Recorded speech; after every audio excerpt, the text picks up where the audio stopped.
Good afternoon, everybody. Welcome to the webinar. Market intelligence company IDC, analyzes and says that 40% of all IT spendings is actually spent on digital transformation. They predict that by the end of next year, the total spend on digital transformation is going to be around $2 trillion. This includes things like cybersecurity, AI, automation, customer experience, analytics, big data, and many other benefits that consumers get. There are many well-known stories of Subway, Capital One, Walgreens, CVS, Walmart, InBev, etc. Walmart, if we know now, right now, is the third biggest IT spender in the world. Right? Let me give you some of the things that come out as a benefit to the people who go for digital transformation. Besides building their brands, personalizing the service, providing virtual experience, on-the-fly services, productivity, and others, there's a tremendous benefit to be got by moving into digital transformation. Let me tell you a story when I was in India, heading a US multinational, where during those times, I believe the most remarkable story has happened with regards to connectivity and digital transformation. This is the India story. In 2007, the government at that time went into a massive mobile program wherein they took an ambitious target of connecting 80% of the population, connecting almost 800,000 villages by telephones and giving them internet connections. Following that, what they did was they also gave massive subsidies to the farmers and people in the rural area, which really created disposable income. That disposable income actually went into a huge amount of consumer spending that really ramped up and resulted in the massive growth in those years of a 10% growth rate economy. In the next Manmohan government, the growth actually reduced down and it went down to almost 5 to 6%. But then when Modi came back, he went and did something, again, very spectacular. He went on a program which was ambitious to say that we're going to have bank accounts for all people, and especially targeting women as they need to do a lot of spending in their households. Went on for getting ID cards, making sure that subsidies are not going through people, but rather going directly from a person's bank to a person's bank. And this really changed a lot of things for the people in the rural area. People could actually send money instantly. They could transfer the money and it would be received immediately. And as many of you know, that they'd actually received the same amount that was sent. This resulted in a huge transformation happening in the rural sector, where farmers went on to go ahead and get Android-based phones, learn how to use banking apps. Soon, learning apps started happening, training started happening. And in my opinion, this is the biggest transformation in the world, and something that we all should be proud of. GST and other initiatives that happened later further digitized the business. India has really jumped the technical revolution. They went from a previous technology into the utmost thing. So I can say that, it may look like that we're running at a tortoise pace speed, but eventually the developments that are going on in India, I can tell you the tortoise will beat the rabbit for sure. Without further taking much of your time, I'd like to pass on the baton now to my colleague Dinesh. Dinesh will introduce you to the speakers for today and continue on the session. I'm sure these leaders will highlight things that are happening now. With the COVID, there was again a massive transformation. Remember that 40% we were talking about? That 40% is going to further increase. But they are really in the know of what's happening right now, and let them take the floor and tell you about what the world is going to be looking like in a few years from now. Thank you. Thank you, Samir. Thank you for that introduction. Good afternoon, ladies and gentlemen, and a very warm welcome to the esteemed ITCC members and all the attendees. Thank you for joining us today.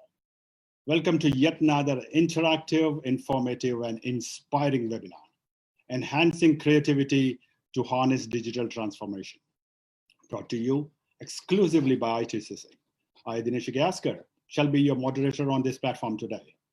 Besides managing logistics for a gems and jewelry company, I'm also a CEO of Nemera International, an IT consultancy company with operations in 4 countries, and an honorary executive director of ITCC.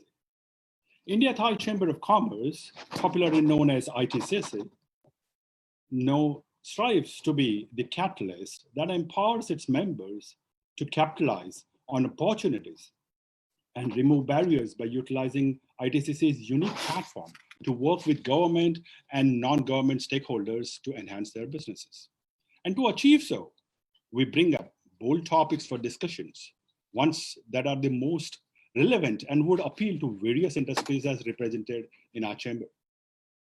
And to continue on the same note, today we shall be taking you on the most important journey of connectivity to transformation. COVID-19 is unprecedented in its scale and may urge corporates to slow down digital transformation programs, as earlier stated by our introductory Samir, in an attempt to reserve capital and cut cost.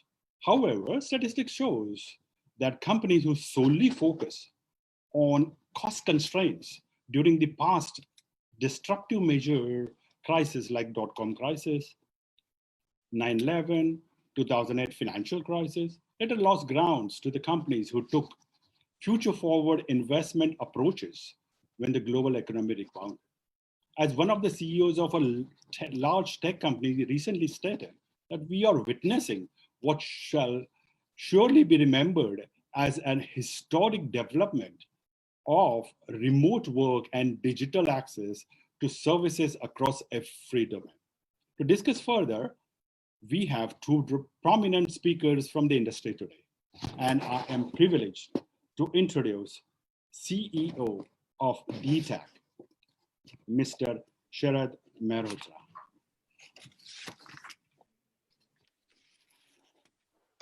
Can we have the CEO of Dtac over here on the screen, please? Yes, Radhika. Oh, right. Okay, fantastic. All right. Prior to taking up the position, just for a small introduction of the CEO of Dtac, prior to taking up the position over here, he was with Telenor for 10 years as part of the core management team launching operations in India, where he served as a CEO, and based on his experiences, he moved on to develop best practices in sales and distributions at Telenor, operations across the entire Asian region. In 2013, he was appointed the first CMO in Telenor Myanmar, where he helped launch and build the company during his first 2 years of commercial operations, and was named its CEO in 2018. Prior to joining Telenor, he served in companies including Aircel, Ericsson, BPL Mobile in India. Welcome, Mr. Mehrotra, and thanks for sparing your time to attend and participate in this event. We request you to brief our attendees and audiences about the products that Dtac offers and services. Thank you.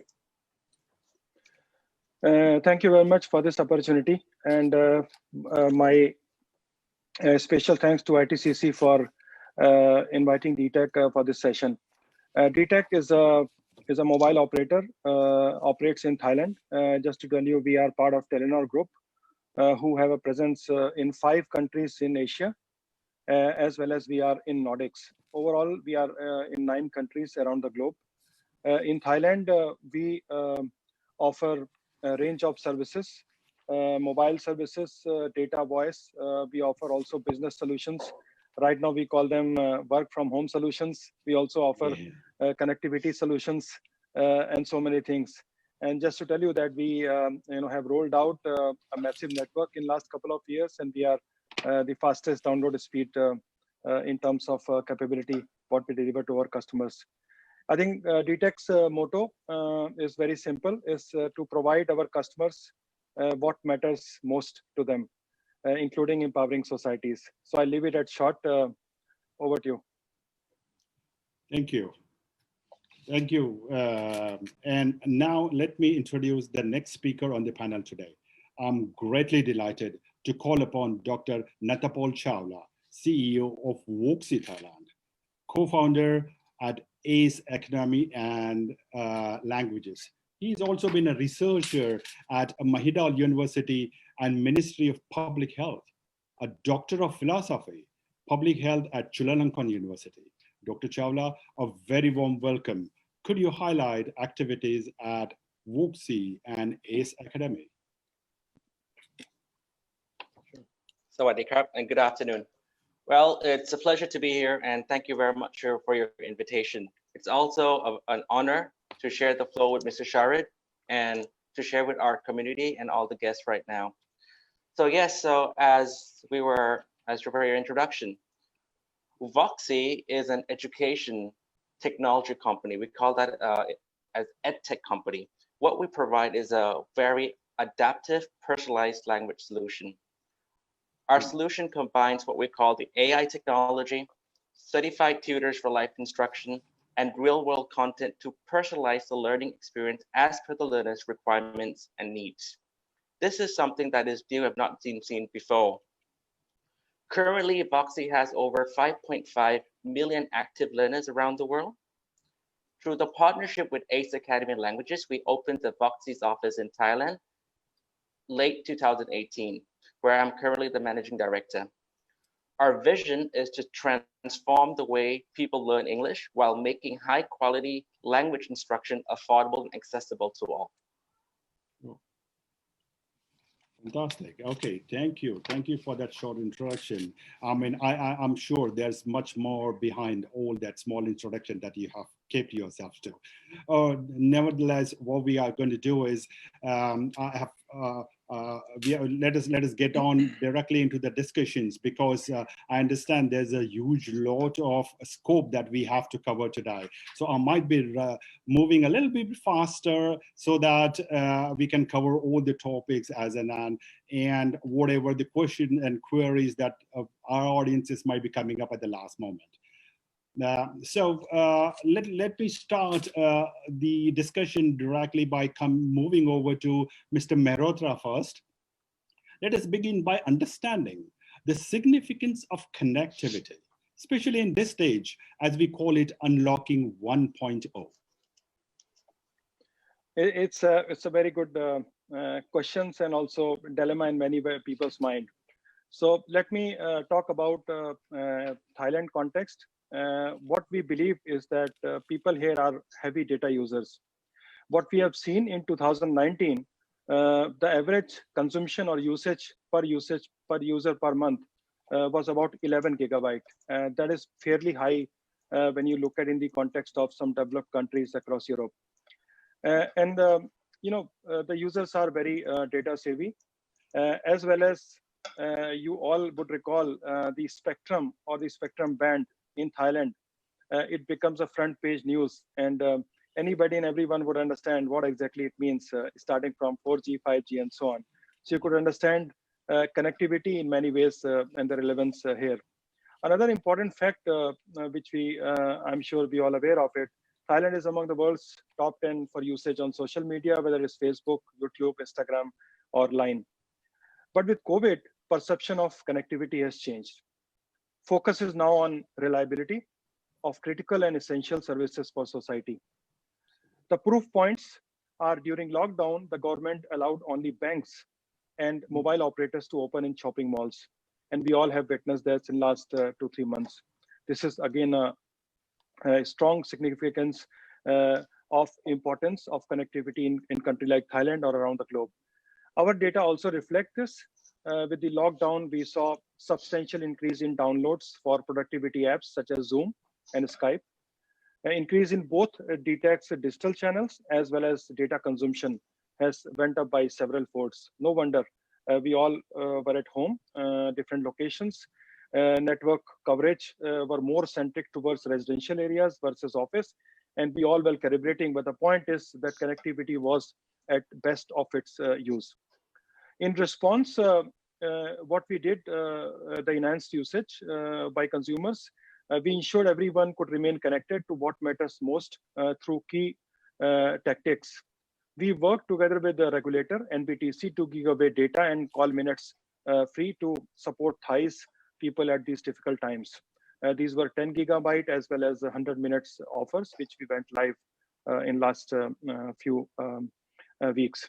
We also offered plans with free data on productivity apps. We also worked round the clock to ensure networks across Dtac places in Thailand was strengthened in hospitals as well as in residential areas. The expectations of public is now that networks will remain operational, even the case of natural disasters or pandemic.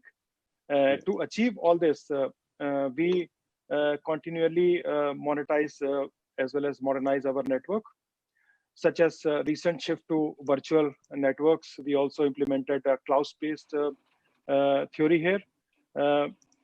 We also developed very comprehensive business continuity plans prepared for various scenarios, full lockdown, partial lockdown, or full evacuation scenarios where we have robust teams working. We also, for few days, worked 100% offside of our NOC as well as call centers, and we saw that productivity as well as work was fully on track.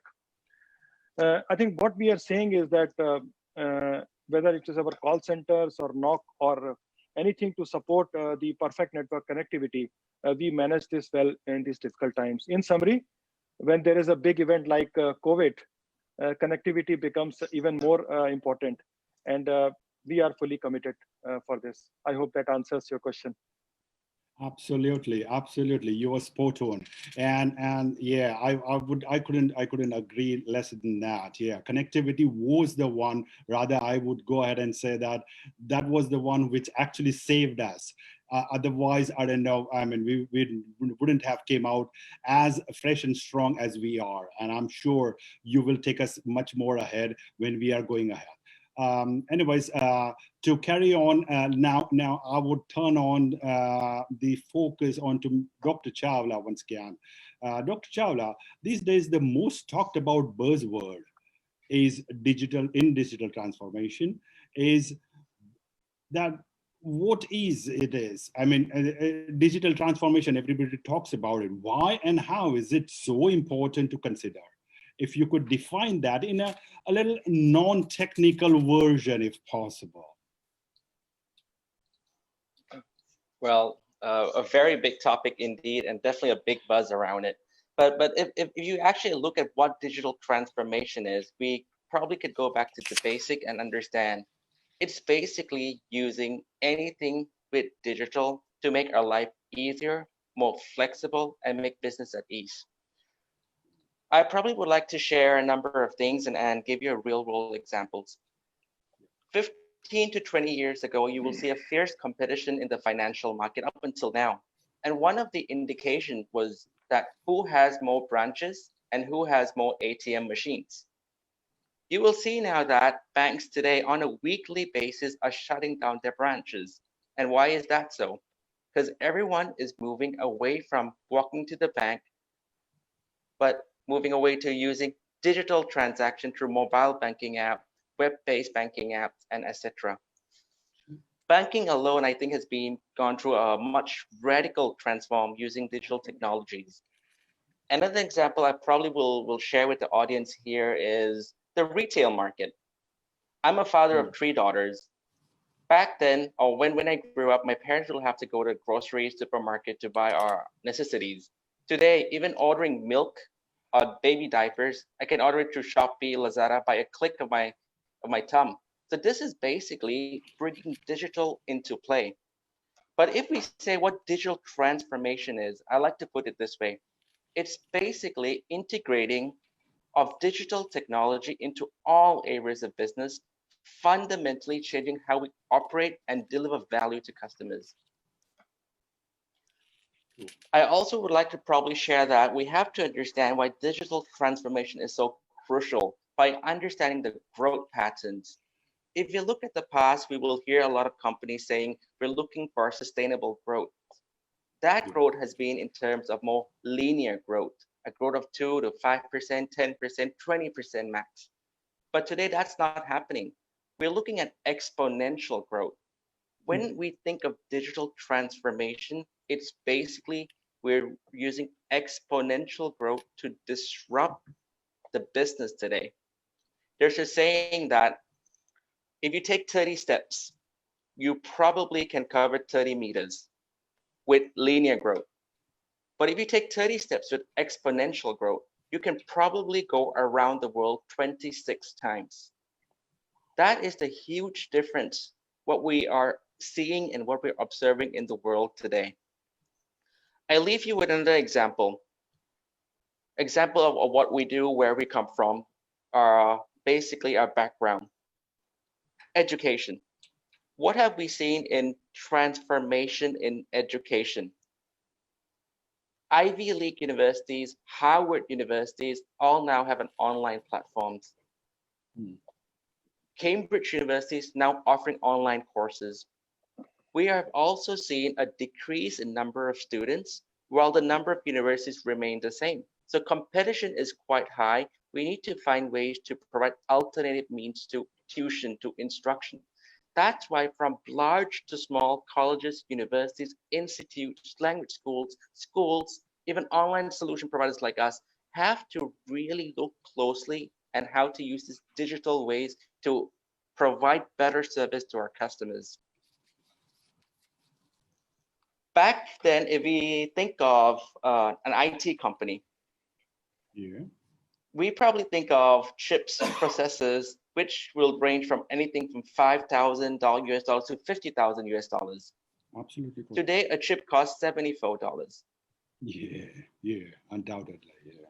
Companies who want to invest in security, just fingertip or facial recognition, probably have to invest at least $2,000 to $3,000 minimum. Today, you can do it through a subscription base from Microsoft for just $15. Wow. This is what is happening in the world today, that the transformation is there. It's just not about innovate. If we innovate, we are basically trying to provide a better service of what we provide. Cool. But when you think of digital transformation, we got to think of disruption. It's not making your service more effective, but creating a new service to your core business. All right. Okay. All right. Okay. Very nicely put it up that way, Doctor. That was fantastic. Yeah.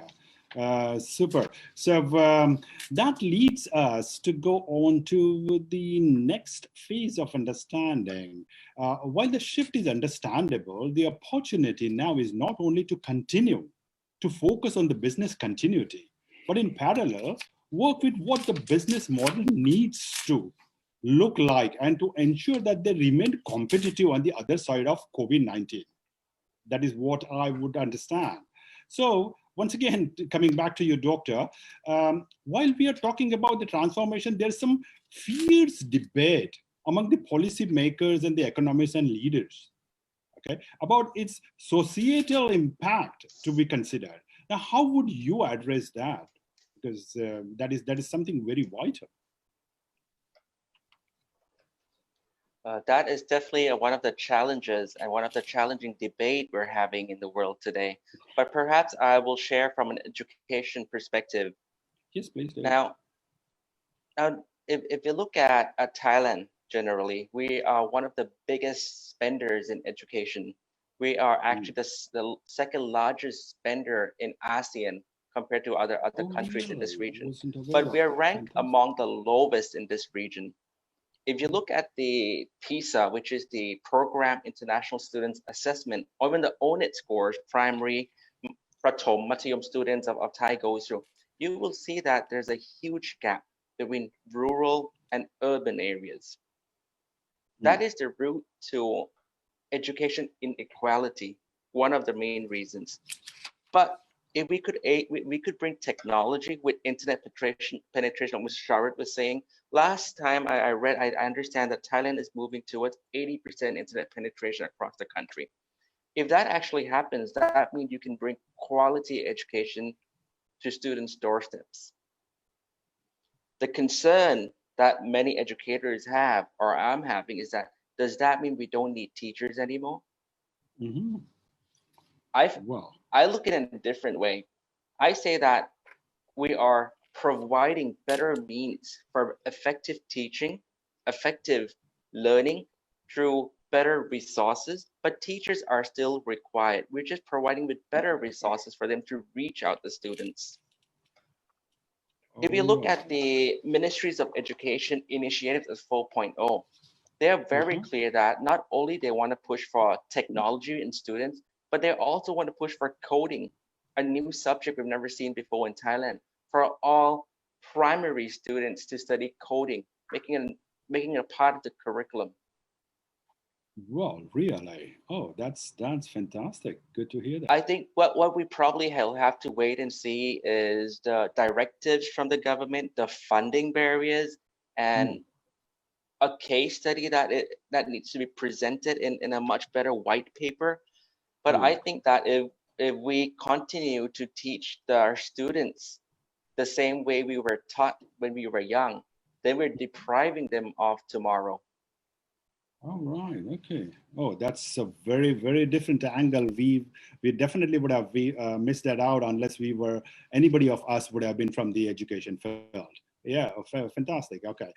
And that definitely would bring in a lot of changes in the next generation that will be coming up over here. I do agree with that.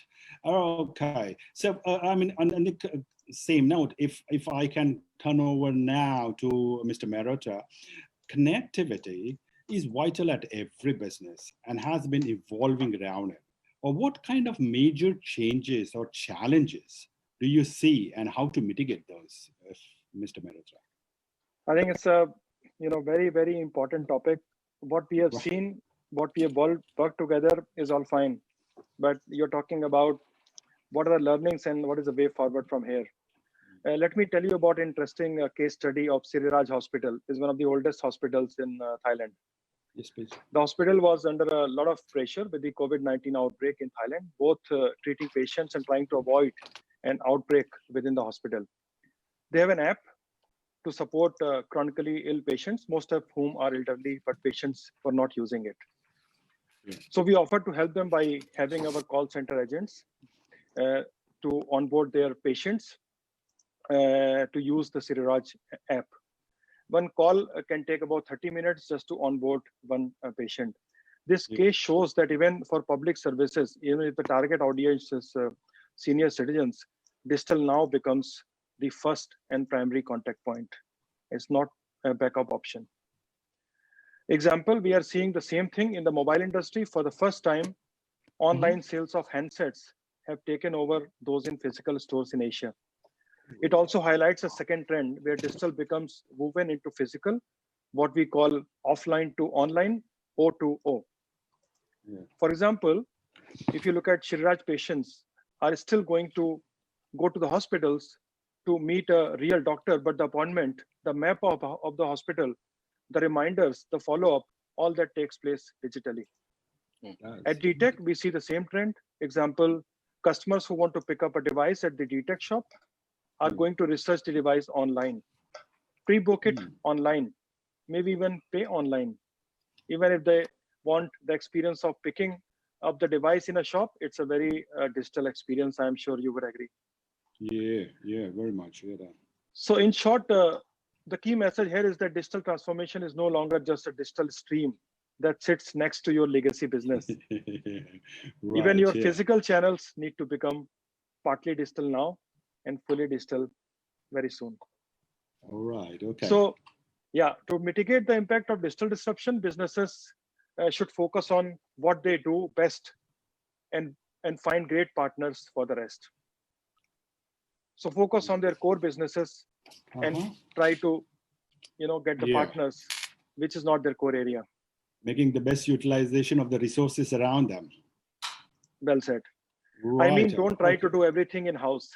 Example, last year, example, last year we signed a major partnership with Ericsson to handle them our network operations.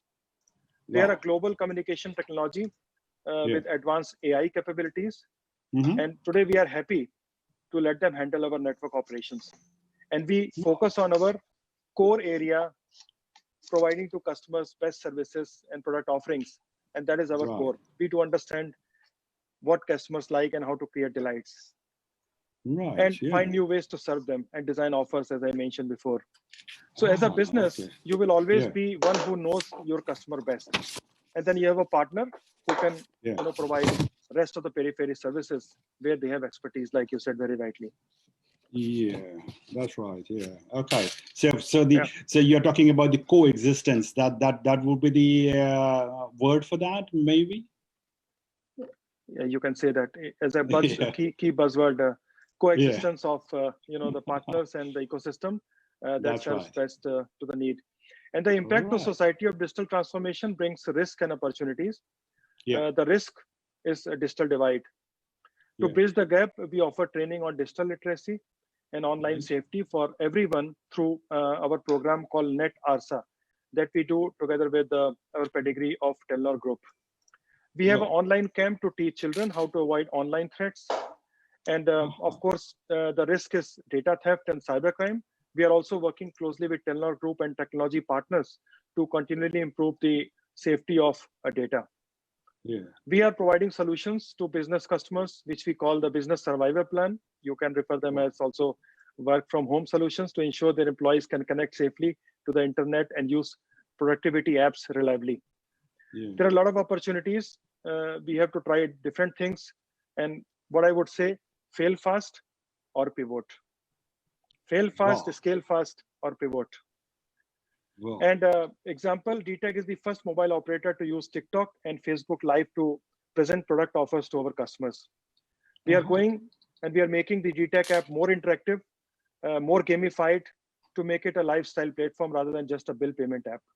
So Right. you will see progressive journey, accelerated journey on this. Not everything we try out is an instant hit, but it's Yeah. important to always explore and never stop learning. Absolutely. Absolutely. Very well said and very well put it up, Mr. Mehrotra. Thank you so much for that insight.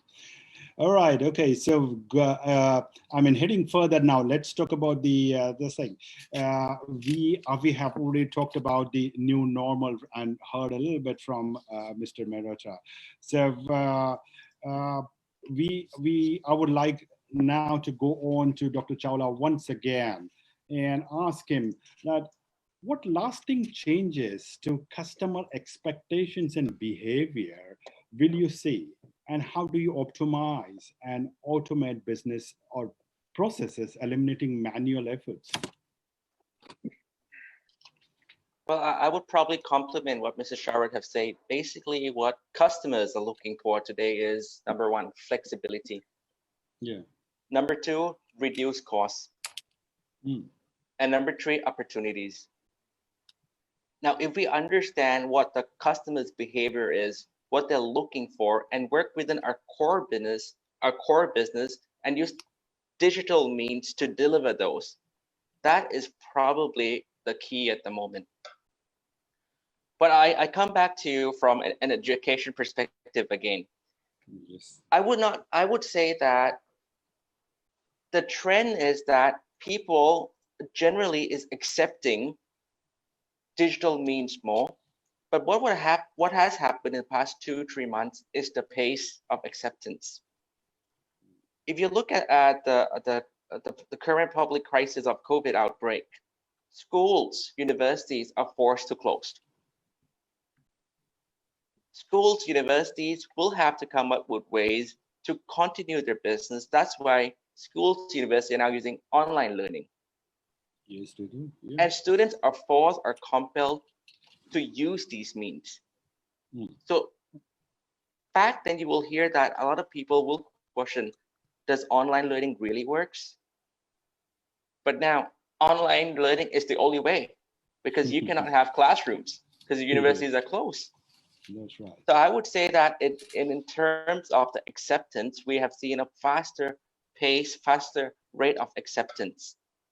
Yeah. I take your attention away from school and to the corporate sector now. We work directly with the private sector and the public sector. And one of the key things that we've always heard when it comes to staff development or budget or training is that today, human resources department are no longer wanting to do in-house training as much as they want before. because of the new social distancing, new protocols, new means in ways, what we used to do back then may not be what they will require today. And what we do today may not be what will require tomorrow. So this is where the challenge comes in, that we have to work in such a pace and innovate and change according to the time.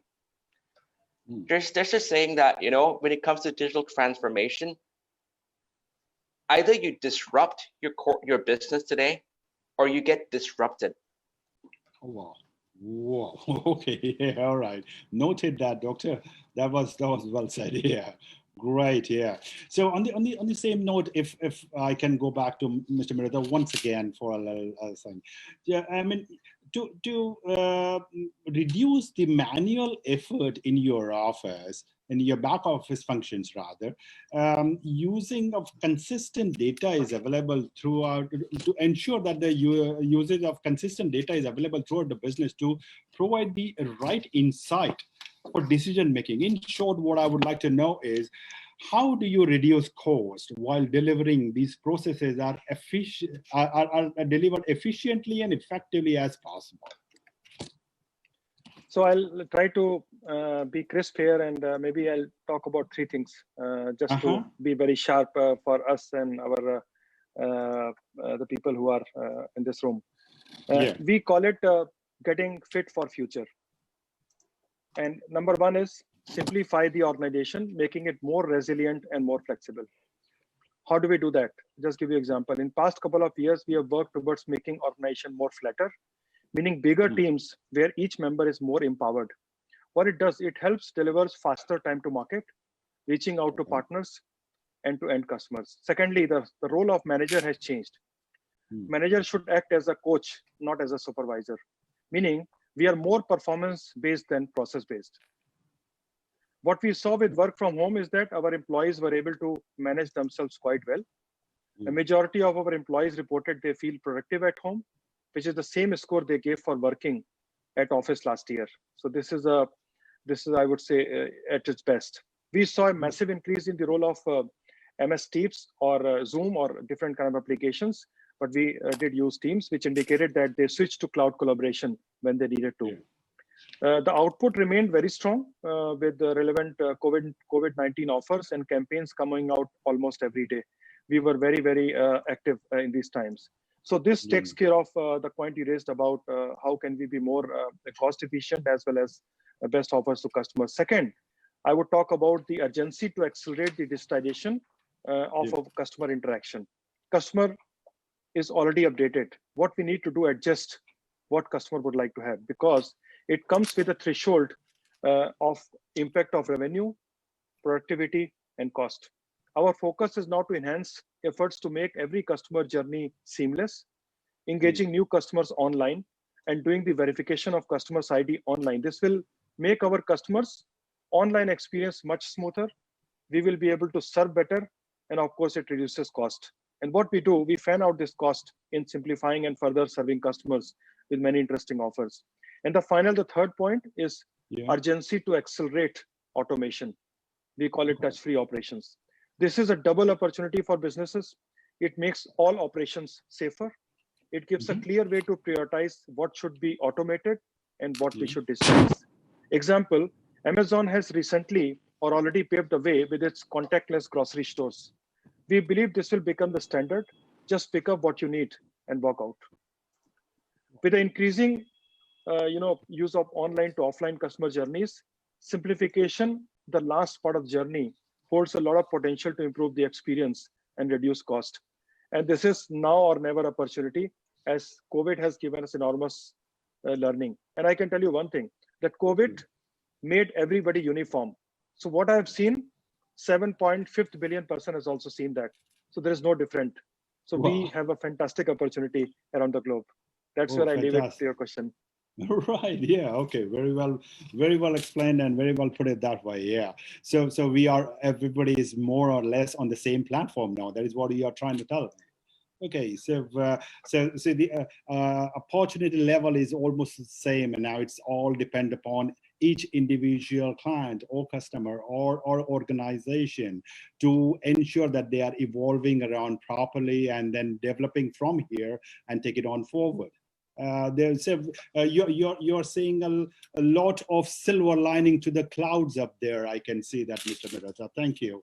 Let's get on a little bit further now, because I'm seeing a lot of questions are falling in. So instead of going ahead, I would go and ask a few questions from the attendees who have been pressurizing now. So allow me to get on with those one. One of those questions that are coming up is, when is Dtac launching the 5G services over here in Thailand? So let me tell you that we are also, a company. We have a Q2 results going to be out soon, so we have a silent period. So I'll try to be very generic here, and pardon about that. However, we communicate as and when we do what. I think we all are aware that Dtac participated in the multi-band auction in February this year. And we end up winning a 26 gigahertz band, which is a part of a 5G band. And what we are doing is we are the #1 operator in terms of highest download speed in Thailand, and that's what matters the most for our customers. So we are making no efforts undone to ensure that our continued rollout of high-speed network is on. With 2300 TDD expansion is going on. We are also now going to massify a 5G domain word called Massive MIMO, which further enhances the speed, in fact, by 3x. So that will give users another experience. At the same time, we are also rolling out 26 gigahertz, as I mentioned about it. And sometime when we think the right time, we will come out with our expressions on 5G. But let me end by saying that customer will continue to enjoy the highest download speed as we have before with 2300 TDD band, which you have been experiencing so far. All right. Okay. Very well. Thank you. And we expect that for Dtac too, and we all wish Dtac to come out with that, so that we, I mean, there are a lot of loyal customers to Dtac. I can see that over here. But thank you very much. If you allow me, there is a little controversial question, and if, on the same note, that's why I would like to continue. People have been talking about that there are, I mean, there are rumors around, and one of the most common question that I can read out here is, there are a lot of rumors about the negativity to the health effect because of the 5G. How much of that is having any substance in it, or how much of that is true, or what is it all about? No, I won't comment, because this is beyond my expertise and competency, to be honest. Yeah, okay. Yeah. But what I would say is that we are offering fairly good amount of services and also work from home solutions, the gamification and so on. Enjoy to the best rather than focusing on. Yeah, absolutely. Yeah. All right. Okay. No worries. Yeah. Well, there's a question for you, Dr. Chawla, and this has been again replicated by a number of attendees. So let me come out to that. What is the trend of e-learning in Thailand, and how is the government responding to that? Excellent question. Actually, if you look at the online trend on a global on a global side first, we're expecting to reach $50 billion by year 2026. And of all that expected forecast for global e-learning, the highest growth is to be seen in our region, ASEAN, or even especially Southeast Asia. You will see that Cambodia last year launched a 5G, allowing faster internet, better penetration, and like what Mr. Sharad has been saying, even Thailand is doing that, but Vietnam is also having that. Singapore is having that. So we see that the infrastructure is already in place, or going to be in place, to allow more growth of the e-learning market. If you asked from the survey we conducted last year, we asked all the corporate clients, our public clients as well, what do you think about e-learning? How satisfied are you with e-learning as compared to traditional in-house classroom? we observed that 40 to 60% of the employees preferred online learning more because they don't need to waste time traveling if they have to go to some place. Many of the time, staff don't have free the time they're free to join classes, and we see a high dropout rate when it comes to in-house classroom. But with e-learning, there's a lot more flexibility. If you look at the latest LinkedIn publication, they also say that up to 57% more budget will be allocated for e-learning and online solutions as compared to traditional means of training. So I would say that we are expecting enormous growth in this area, but around 15% year to year for the next 4 to 5 years. Wow. Okay, that's whoppingly big higher. Yeah. Post-COVID alone, like the past 2 months, post of COVID alone, we've seen a 300% growth within our company's customers just in this past 2-3 months. So, you know, when there is a crisis, it also comes with an opportunity. It really depends on how you manage that crisis into an opportunity. But what we've been discussing today, we are talking a lot about corporates and corporate transformation, but actually it doesn't need to be the corporate level. Even SME needs that. And SME is the core fundamental financial business for each country. So the transformation should actually start within smaller players, SME, and move towards corporate. Yeah. Right. Yeah. Very well said. Yeah, that's right. Because it is though SMEs are smaller in size, but they are much bigger in the volume. And if they carry on the trend, it definitely would be penetrated much deeper into the society as such. Yes. I totally agree with that. Yeah. All right. Okay. Then I mean, on the same note, do you have any data that states that with the e-learning and work from office, if it has affected the productivity as far as I mean, not only the productivity of the people, but then productivity of the organization as such. The employees might be happier that they are not utilizing their time in traveling, but then how about the productivity of the organization? Has it affected in any ways? There have been actually a number of studies, and these studies reflect a very similar percentage. If you look at the corporate e-learning results for employees' engagement, you will see that employees' engagement increases from around 16 to 20% when they use e-learning as compared to traditional means. Okay. Right. In terms of preference, with the data we have, we saw that 58% of employees prefer self-paced learning over instructor-led learning. Self-paced learning means you can work at your own pace. An online solution provides that. Yes, that's right. Yeah, and it is as effective as sitting it out in the classroom, is it? Because we are all old school guys, and we started from there. So don't know, I mean, how the trend has gone these days. This is where the dilemma is. Yeah. This is where the dilemma is. If for new generation, they think that online is more effective, but it also comes with digital literacy.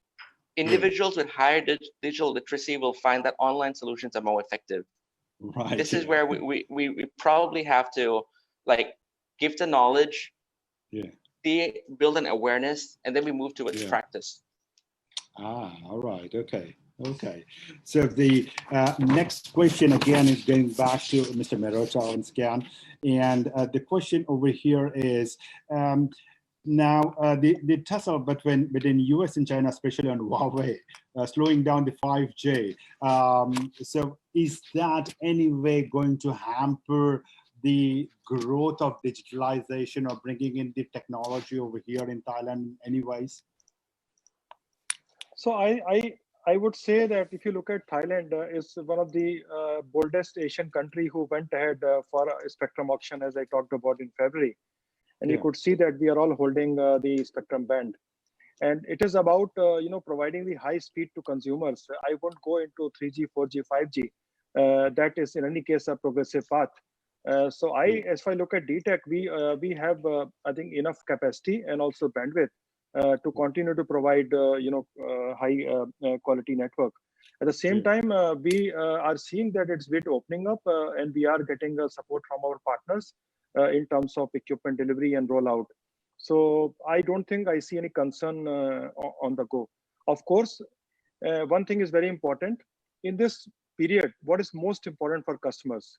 How much wallet they have, what kind of devices they want to procure, or they want to continue with the same devices. I think those are all most relevant questions. And Dtac will continue to look at what consumers would like to have, and we will move in that direction rather than getting into other effects in the market. All right. Okay. So staying on the same note, one more addition. How do you see the impact on the individual data privacy when you're moving from one technology to the next? No, I think we follow standard practice and processes, and we follow the law of the land. So I don't think it matters, what is changing here and there. So that is very static, and we have a very highest focus on maintaining privacy and security in line with the set directions. So I don't see there's anything else to that. Ah, right. Yeah. Okay. Cool. Yeah. So then one more thing that is coming up again from a lot of attendees over here to you, Mr. Mehrotra, is you have the work experience over there in India, and you have almost worked over here in different parts of the ASEAN countries as well. So what is basically the work culture difference that you can say? Can you say the last part? I missed that. Well, last so part. The question over here is, what's the work culture difference that you have noticed specifically between India and Thailand? Okay. So it's a very good question. So I've worked in India, Myanmar, and Thailand. What I see here is that I don't know what to say. Maybe I see a lot of positivity here. Cool. Talk less, do more. And give you one telecom example. In India, the minutes of usage, MOU voice, is more than 500 minutes. In Thailand, it is 70 to 80 minutes. So, so that gives example. And our data is 5 to 7x more than that. So it's more productive. We focus our efforts and mind on more productive things. It's not that India is also moving with a faster speed, I would say, in terms of a lot of things coming. I mean, you talked about it quite well. But if you look at two different, spheres, I would say both countries have a lot to learn from each other. And I think I was blessed to work in different parts, like you mentioned. And I see that there's a lot of positivity, and there's a mindset which probably we can learn the way we do things here. Oh, fantastic. Okay, great. Yeah. Okay. So again, coming back to Doctor over here, and we would like, I mean, since I understand you are a lot to do more on the uses of AI on education.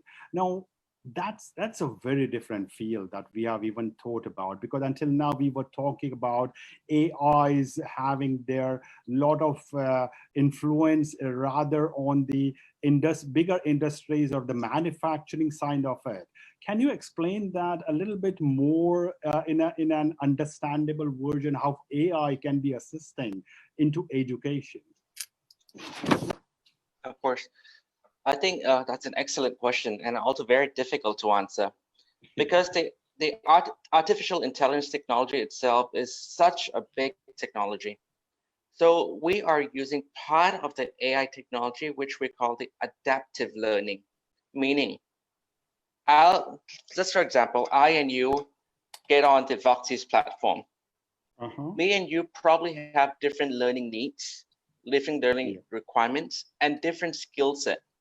So how do I maximize a lesson to make it the most effective for you and me? So what we do is that the first time a learner engages onto the platform, they sit for what we call an assessment. So once the platform has assessed your level of English, the 4 skills, speaking, reading, writing, listening, perhaps me and you choose the same course. We probably want to finish a course on business English, let's say. But I require more help with listening skills, whereas you require more help with writing skills. All right. If we go to traditional means of classroom, everyone is taught the same way. But here comes the AI part. AI knows and tracks you from day one until your post-learning journey. Same course, same content, we will be given different activities, a different practice. This is where the AI plays a huge role and makes learning very personalized. Studies have shown that personalized education has a higher efficiency by almost 80%. This is what we also have seen in not only language training or language learning, but also in soft skills training. If you look at the top universities globally, we also see that they are incorporating some type of technology, be it AI, be it adaptive, to make sure that learning is more customized and more personalized to deliver better results. Wow. Yeah. All right. And since how long have you been practicing or actually working on this one, Doctor? Voxy actually was founded in the year 2010, but we opened our Thailand office in late 2018. Okay. I could be very frank and tell you that the first 6 months was one of the biggest challenge for us over here, because one of the perspectives was that, does it really work? I don't want to give it a try. But once you build a traction, then it flows from there.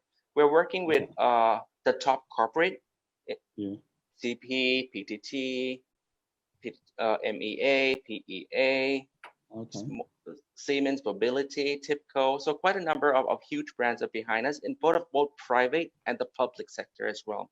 What we aim to do in the next 3 years in Thailand alone is disrupt up to 1 million learners. And as I said, making language learning affordable and accessible to all.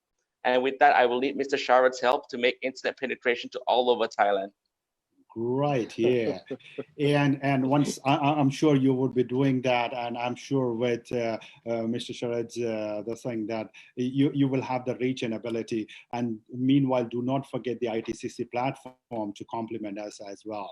And with that, you have already answered quite a lot of questions. Thank you so much. There are many more questions that might be coming up. But then what we shall do is we will continue a little bit more talk on